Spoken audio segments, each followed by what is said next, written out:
खबरें खेती के कार्यक्रम में आप मन के स्वागत है। जय जोहार। सबले पहली आज के खास खबर। राज्य में चलाए जाते बीज एवं पौध उत्पादन कार्यक्रम, मछली पालन तालाब में जलीय वनस्पति के नियंत्रण के तकनीक, टमाटर के प्रॉमिस वैरायटी, लाल भाजी के सफल खेती। नीति कृषि के क्षेत्र में हरदम नवा नवा बदलाव आवत रही थे और ये बदलाव मन ला किसान मन अपना के फायदा उठा सकत है। छत्तीसगढ़ राज्य में कृषि विज्ञान केंद्र ला लगभग 50 एकड़ जमीन विभिन्न प्रदर्शन और उत्पादन हेतु उपलब्ध कराए गए हैं, जेमा कृषि वैज्ञानिक मन उन्नत तकनीक से बीज और पौधा के उत्पादन करके किसान तक पहुँचात है और कई फसल प्रजाति मन के प्रदर्शनी आयोजित करे जात है। एकर से किसान भाई मन उन्नत तकनीकी के बारीकी ला सीख के और प्रदर्शनी ला देख के लाभ पा सके और अपन स्थिति ला मजबूत कर सके। बेहतर तकनीक फसल से संबंधित जानकारी ला लेके अगर कहीं फसल के उत्पादन किसान मन करें तो खेती में ओमन ला बहुत अच्छा उत्पादन मिल सकत है। मछली पालन वाला तालाब में जलीय वनस्पति होए ले मछली उत्पादन ला नुकसान पहुँचते, काबर के जलीय वनस्पति के कारण सूर्य के प्रकाश और ऑक्सीजन के आपूर्ति में रुकावट पैदा होते। एकर अलावा मछली मन के रहे के जगह ला वनस्पति घेर लेते। ये समस्या के नियंत्रण पर तालाब में समय समय में जाल डाल के वनस्पति ला निकालते रहना चाहिए। एकर अलावा कुछ रसायन के छिड़काव करके घलो वनस्पति के नियंत्रण करे जा सकत है। ये प्रकार से वनस्पति नियंत्रण ले तालाब में मछली उत्पादन में बढ़ोतरी होते। अब खेती से संबंधित खास खबर। कृषि बजट पर कुल रुपया 6.244 करोड़ रुपया के प्रावधान रखे गए हैं, जिनहर कुल बजट के 17% आए।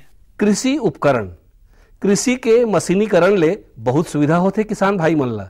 एकर से समय, श्रम और लागत तीनों के बचत होते। स्प्रिंग कल्टीवेटर बोलते हैं इसको, क्योंकि इसमें जो स्प्रिंग लगे रहते हैं जो एक अच्छी क्वालिटी के मटेरियल से बने हुए हैं। स्प्रिंग कल्टीवेटर की ये विशेषता है कि ये जो उबड़ खाबड़ जमीन होती है या पथरीली जमीन होती है जहाँ पर भूमि लेवल नहीं होती है, वहाँ पर इस कल्टीवेटर का यूज किया जाता है और ये नीचे से जड़ों में फंसने के लिए या पथरीली जमीन के ऊपर से निकल जाता है। इसलिए इसका उपयोग छत्तीसगढ़ में जो ऊपर अंबिकापुर, सरगुजा और इधर जगदलपुर, कांकेर, पखानजोर में काफी इसका बहुत ही अच्छा उपयोग होता है और ये किसानों के लिए बहुत ही उपयोगी है। खास बात यह है कि ये किसानों को एक बार लेने से इसकी लाइफ काफी अच्छी है और 8 से 10 साल ये चल जाता है। इसकी जो कुल कीमत है वो 32,400 रुपए है, उसमें किसानों को 50% अनुदान मिल जाता है।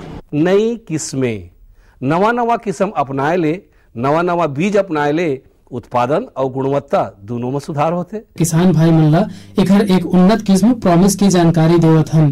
ये किस्म के टमाटर अधिक उत्पादन क्षमता वाला होते। लाल सिंदूरी रंग के ये टमाटर गर्मी मौसम में सहनशील होते। ये किस्म के टमाटर ला कोनो भी भूमि में लगा सकते, जौन 2 ले 2.5 महीना में तैयार हो जाते। एकर एक फल 1.5 ले 2 ग्राम तक वजन रहते। त हमर किसान भाई मन टमाटर के प्रॉमिस किस्म ला अपना के अपन आर्थिक स्थिति ला मजबूत कर सकते। अगर कोनो किसान नवा तकनीक अपना के सफलता पूर्वक खेती करते तो ओकर सफलता से आन किसान मन ला घलो प्रेरणा मिलते।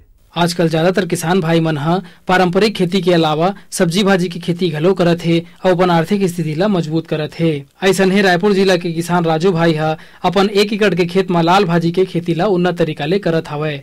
जानकारी देवत ओहर बताथे कि ओखर ये लाल भाजी के खेती करे में निंदाई, कोड़ाई, सिंचाई, बुआई और खाद पानी की व्यवस्था में ओला लगभग 40 ले 50,000 रुपया तक के खर्चा आए हवे। और ओखर अनुमान है कि अपन ये उत्पादन ला बाजार में बेच के लगभग 70 ले 80,000 रुपया तक की आमदनी प्राप्त कर ली। ओकर ये ज्यादा उत्पादन ला देख के दूसर किसान मन घलो प्रेरणा लेथे और उमन उन्नत तरीका ले खेती करके अपन आर्थिक स्थिति ला मजबूत करत है। आज के अंक में बसत के दूसरिया अंक में खेती किसानी से संबंधित नवा जानकारी लेके फिर आबो। तब तक बर जम्मो झल्ला। जय जोहार।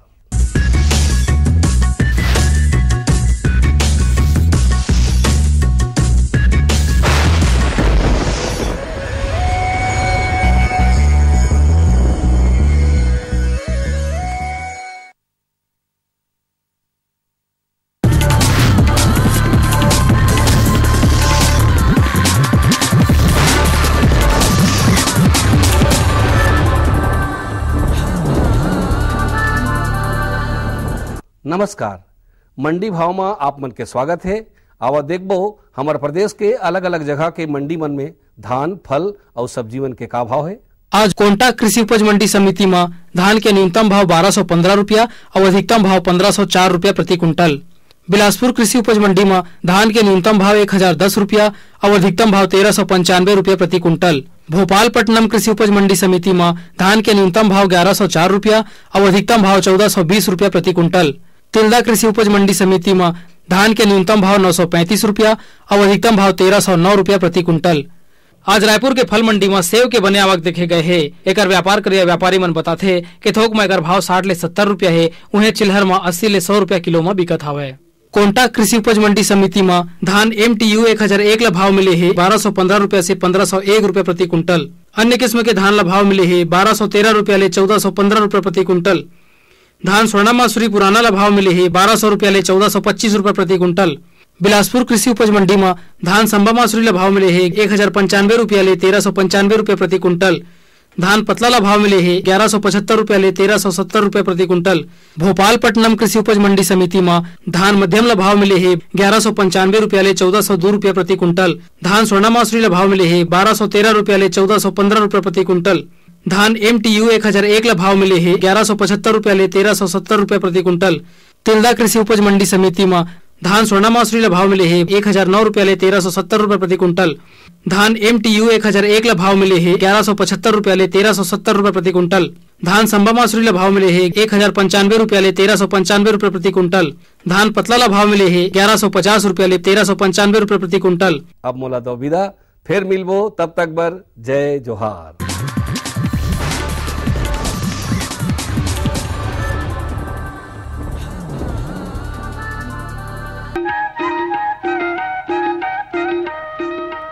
ये लो और बताओ। बस। अरे ये क्या भैया जी, बस इतनी सी रासायनिक खाद? किसानी छोड़ रहे हो क्या? किसानी नहीं, नादानी छोड़ रहे हैं। मिट्टी की जांच कराई है। अब तो लाला जी जितनी जरूरत है उतने ही उर्वरक खेत में डालेंगे। हाँ किसान भाई आज ही अपने जिले की नजदीकी भूमि परीक्षण प्रयोगशाला में मिट्टी की जांच जरूर करवाएं और मिट्टी में पोषक तत्व, नमी व पौधे के विकास को देखते हुए केवल जरूरत के अनुसार ही पोषक तत्व डालें। और हाँ, मिट्टी में गंधक, जस्ता, बोरोन जैसे सूक्ष्म पोषक तत्वों का पता लगाना भी न भूलें। उर्वरक और जैविक खाद के सही उपयोग से भूमि का उपजाऊपन बनाए रखें, उत्पादकता बढ़ाएं, खर्चा घटाएं और बहुमूल्य विदेशी मुद्रा बचाने में भी सहयोग दें। और हाँ, धीमी गति से नाइट्रोजन उपलब्ध कराने वाले उर्वरकों जैसे नीम लेपित यूरिया को प्राथमिकता दें और यूरिया का पत्तों पर छिड़काव करें। अरे वाह, तू तो सचमुच समझदार हो गया रे। अधिक जानकारी के लिए संपर्क करें जिला कृषि अधिकारी या किसान कॉल सेंटर। अम्मा खाना दे दो ना। सबर कर गोलू, अभी दाल नहीं गली है। तू फिक्र ना कर गोलू की अम्मा, अब की बार अपनी दाल खूब गलेगी। क्या मतलब जी? अब की बार NFSM के तहत दाल की पैदावार को बढ़ाने के तरीकों को दिखाने के लिए देश में 1000 क्षेत्र चुने गए हैं, जिसमें हमारा इलाका भी आ गया है। पर इससे हमें क्या फायदा? हमें 5 एकड़ खेती के लिए खाद और कीटनाशक के अलावा बढ़िया बीजों की एक मिनी किट भी मिलेगी। इतनी दाल का करेंगे क्या जी? अरे भगवान, सरकार ने दलहन का समर्थन मूल्य भी खूब बढ़ा दिया है और इनकी खरीद का भी पूरा इंतजाम कर लिया है। इससे आमदनी बढ़ेगी और फिर हमारा गोलू अच्छे स्कूल में जाकर के कृषि वैज्ञानिक बनेगा। हाँ जी जी जी। किससे बात कर रहे थे इतना हंस हंस कर? किसान कॉल सेंटर में विशेषज्ञ से खेती के बारे में सलाह ले रहा था। सुबह भी रात को भी? किसान कॉल सेंटर सुबह 6 बजे से रात को 10 बजे तक खुलता है। रविवार को भी? साल के 365 दिन खुलता है। पर तुम ये सब क्यों पूछ रही हो? मैं तो कुछ और ही समझी थी। कृषि संबंधी समस्याओं का अपनी भाषा में तुरंत समाधान पाने के लिए पूरे भारत में किसी भी फोन से राष्ट्रीय हेल्पलाइन नंबर 1800-180-1551 पर संपर्क करें।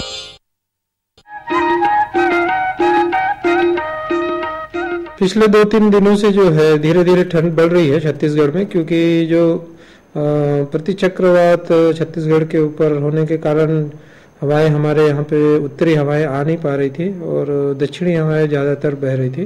वो अब बदल गया है और अब जो है उत्तर उत्तर पश्चिमी हवाएं छत्तीसगढ़ की तरफ आ रही है और एक प्रतिचक्रवात जो राजस्थान के ऊपर बन रहा है, इसके कारण उत्तरी हवाएं हमारे यहाँ आना शुरू हुई है।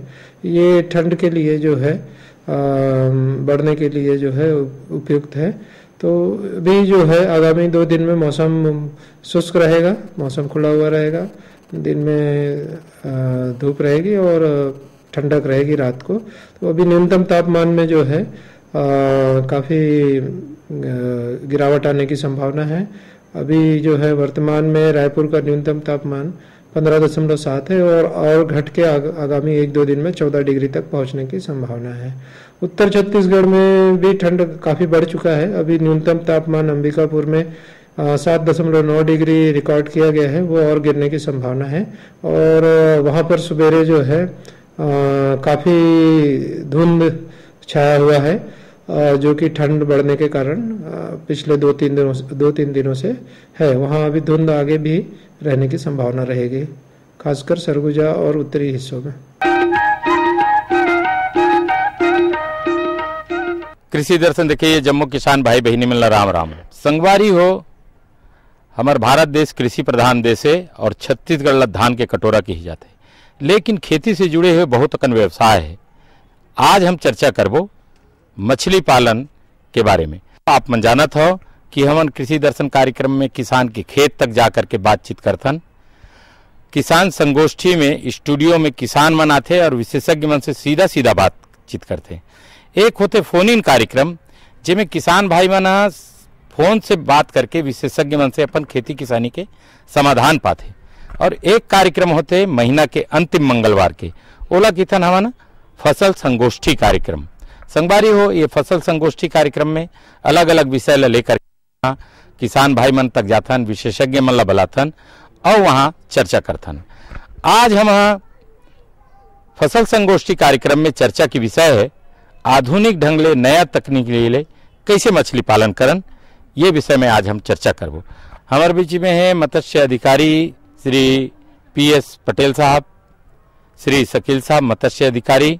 हमारे बीच में है डॉक्टर योगेश तारक जी, मत्स्य अधिकारी श्री अहिरवार साहब। हमारे बीच में है मत्स्य पालन से जुड़े हुए भाई संतू ढीवर जी। आधुनिक तरीके से कैसे मछली पालना चाहिए? आधुनिक तरीके से मछली पालन करने के लिए जैसे आप ये देख रहे हैं तालाब, इस तालाब में पहले बहुत ज़्यादा जो है जलीय वनस्पतियाँ थी। इसको मछुआ सहकारी समिति के 205 सदस्यों ने मिलकर बार बार जाल चला करके और मैनुअल तरीके से इसको सफाई किए हैं। यदि इसमें तालाब में खरपतवार रहेगी, घास रहेगी, गाद रहेगी, गंगई रहेगी, तो ये क्या होती है, जो जलीय वनस्पति होती है ये रात के समय जो है कार्बन डाइऑक्साइड अपने उससे निकालती हैं, पानी में छोड़ती हैं और दिन में जो ऑक्सीजन छोड़ती हैं, तो ये मछलियों की बढ़वार के लिए बहुत बड़ा घातक होता है। इसलिए जलीय वनस्पतियों का, जिन तालाबों में जलीय वनस्पति है उसका निकालना बहुत जरूरी है। उसके 2 तरीके हैं, एक तो मानव के द्वारा निकाला जा सकता है, दूसरा क्या है कुछ रासायनिक दवाइयाँ छिड़काव करके निकाला सकता है, तीसरा जो है प्राकृतिक तरीके से इसको कंट्रोल करना है। तो जो घास खाने वाली मछली है, ग्रास का, बड़े साइज के ग्रास का मछली हमको तालाबों में संचयन करना है कि वो घास को काट देती है, मगर हर एक प्रकार के घास को ग्रास का मछली नहीं काटती है। इसलिए जो जिस घास को ग्रास का मछली नहीं खाती है उसको आपको मानव के द्वारा, मछुआरों के द्वारा बार बार जाल चला के निकालना जरूरी है। इसलिए तालाब की तैयारी आधुनिक मछली पालन में बहुत जरूरी है। हमको बीमा के बारे में बताइएगा। हाँ, मछली पालन विभाग के द्वारा मत्स्य कृषकों को, जितने भी मछली से संबंधित व्यक्ति हैं, चाहे वो मछली पालन करते हों या मछली बेचते हों, मछली निकालते हों, मत्स्याखेट करते हों, मछली पालन से जुड़े हुए प्रत्येक व्यक्ति का निःशुल्क दुर्घटना बीमा किया जाता है, जिसमें उसको प्रतिवर्ष जो है सदस्य का नाम, पिता का नाम, उत्तराधिकारी का नाम, उम्र वगैरह भर कर देना पड़ता है, जिसका किस्त, बीमा की किस्त जो है शासन द्वारा अदा की जाती है। और इसमें किसान की यदि दुर्घटना में मृत्यु हो जाती है तो उसके परिवार को 1 लाख रुपए और स्थायी अपंगता पर 50,000 रुपया बीमा कंपनी के द्वारा से दिया जाता है। मृत्यु होने पर पोस्टमार्टम की रिपोर्ट, FIR की कापी और आवेदन जमा करता है और वहाँ के अंचल के मत्स्य निरीक्षक से संपर्क करने पर क्लेम आसानी से मिल जाता है। हमने तालाब लेना है, एक प्रक्रिया क्या है? मैं डॉक्टर योगेश कुमार तारक बोल रहा हूँ। तालाब लेबर सबसे पहले निगम में निविदा निकालते नीलामी पर, और कर समिति के द्वारा आवेदन करे पड़ते, वो फिर समिति के प्राथमिकता के अनुसार तालाब के आवंटन किया जाता है 10 साल के लिए। शासन से जाल मिल जाएगा क्या? मछली विभाग द्वारा मछुआरा समितियों के लिए, मछुआरों के लिए जाल एवं नाव की निःशुल्क व्यवस्था है। वह अनुदान के रूप में शासन द्वारा समस्त सोसाइटियों को, समूहों को जाल दिया जाता है। हमारा बीज कहाँ? जैसा कि इन्होंने पूछा कि मत्स्य बीज कहाँ से प्राप्त होगा, तो अभी छत्तीसगढ़ शासन के योजना अंतर्गत बहुत से मत्स्य बीज प्रक्षेत्र बने हुए हैं। ये हर ब्लॉक में, जिला स्तर में इनका कार्यालय होता है, उसमें सहायक मत्स्य अधिकारी प्रभारी होते हैं, जहां किसान भाई शासकीय रेट पर बहुत ही अच्छे किस्म के जो मिश्रित मत्स्य पालन करते हैं, उसमें कतला, रोहू, मृगल ये प्राप्त कर सकते हैं, और ये सर्व सुविधा सब जगह उपलब्ध है। डोंगा मिल ही का ये हमारे मछुआरे हैं, और ये देख रहे हैं कि बहुत अच्छा मछली पालन सोसाइटी के सदस्य हैं। सोसाइटियों को नाव, जाल, लीज राशि पर अनुदान के लिए, बीज पर अनुदान के लिए छत्तीसगढ़ शासन, केंद्र सरकार जो है आपको बहुत सारी सुविधाएं उपलब्ध कर रही है। उसी के तहत इनके लिए जो बड़े बड़े जलाशय हैं, छोटे जलाशय हैं, तालाब में मछुआरे जो है, नाव इनकी रोजी रोटी का, आजीविका का साधन है। आज छत्तीसगढ़ में विभिन्न योजनाओं के तहत, राष्ट्रीय कृषि विकास योजनाओं के तहत जो है छत्तीसगढ़ की बहुत सारी 400-500 सोसाइटियों को अभी तक नाव और जाल वितरण किया जा चुका है। और जो आप यहाँ देख रहे हैं जाल, ये भी कृषि विकास योजना के तहत जो है जाल और नाव दिया गया है। और अभी सरकार जो है इनके लिए और ज्यादा मात्रा में, अभी तक मछुआ सहकारी समितियों को 25,000 रुपये 3 वर्ष में अनुदान दिया जाता था। 15,000 रुपये नाव और जाल के ऊपर अनुदान मिलता था, 5,000 रुपये लीज राशि पर अनुदान मिलता था, और 5,000 रुपये बीज पर अनुदान मिलता था। अभी सरकार इनके हित के लिए और बड़ी स्कीम लॉन्च करने वाली है, इसलिए मछुआरों का विकास हो, क्योंकि हमारे प्रदेश के 10 लाख मछुआरे जो है इनकी आजीविका का साधन मछली पालन है, और जो है ना इनकी आजीविका ग्रामीण क्षेत्रों में आगे बढ़ रही है। और हमारे प्रदेश के मछुआरे मछली पालन के साथ झींगा पालन और पंगेसियस पालन और के क्षेत्र में बहुत ज़्यादा आगे काम कर रहे हैं, मछली बीज का उत्पादन कर रहे हैं, और मछुआरे जो है मछली पालन से लाभ कमा रहे हैं। मछली रखने के लिए डब्बा मिली का? किसान अपने तालाबों में मछली का उत्पादन करते हैं, और जब खेत से धान ला सही तरीके से जो है खलिहान में लाते, खलिहान से ट्रैक्टर में भर के कृषि मंडी, उपज मंडी तक ले जाते हैं। परंतु मछली के मामले में क्या होता है, जो हमारे गरीब मछुआरे रहते हैं, गरीबी रेखा के नीचे जीवन यापन करते हैं, उनके पास में मछली का परिवहन कैसे करें, मछली की फसल को सुरक्षित कैसे रखें, और बाजार तक उसको कैसे सुरक्षित तरीके से पहुंचाया जाए, जिससे कि मछली ताजी रहे और मछली खराब भी ना हो। इसलिए राष्ट्रीय कृषि विकास योजना के तहत प्रदेश में मछुआरों के लिए जो है अलग अलग साइज के डिब्बों का वितरण किया गया है। ये आप देख रहे हैं, मछली जो विक्रेता हैं, जो मछली किसान उत्पादक हैं, उनके लिए डिब्बा दिए गए हैं।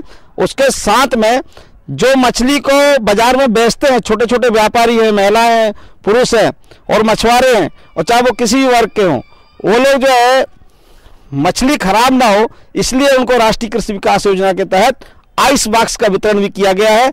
इसमें मछुआरे किसान जो है मछली को रखते हैं, और इसमें 48 घंटे तक मछली खराब नहीं होती है। समिति बनाने से क्या फायदा होता है?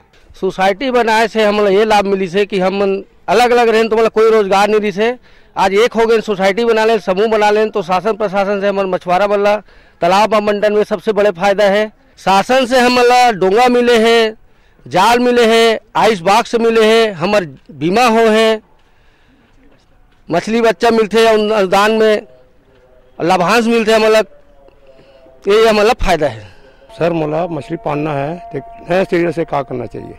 स्वयं की भूमि में तालाब बनाने के लिए NMPS योजना अंतर्गत जो है तालाब बनाए जा सकते हैं।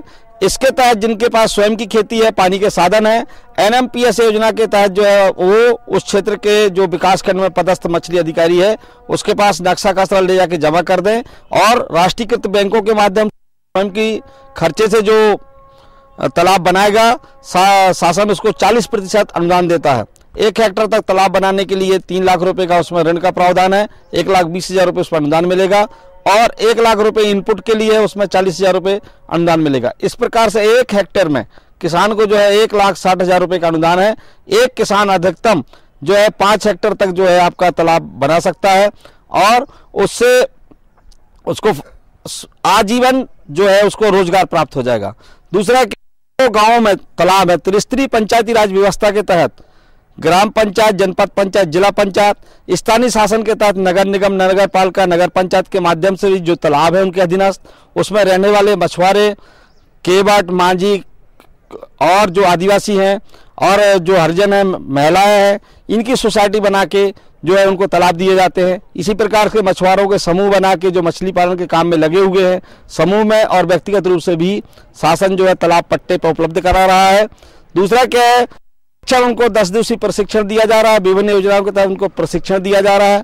प्रशिक्षण के दौरान उनको प्रशिक्षण भत्ता दिया जाता है और धागा भी दिया जाता है। इतना ही नहीं, राज्य के बाहर भी इनको भ्रमण कराया जाता है।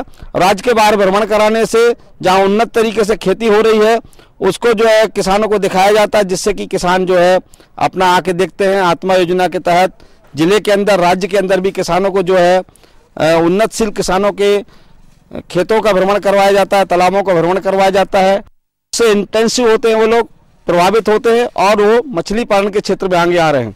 अभी देवमार में झींगा की प्रजाति पाली गई थी और बेनामी प्रजाति पाली गई थी और छत्तीसगढ़ का जो झींगा है 85 कुंटल झींगा विदेश गया है।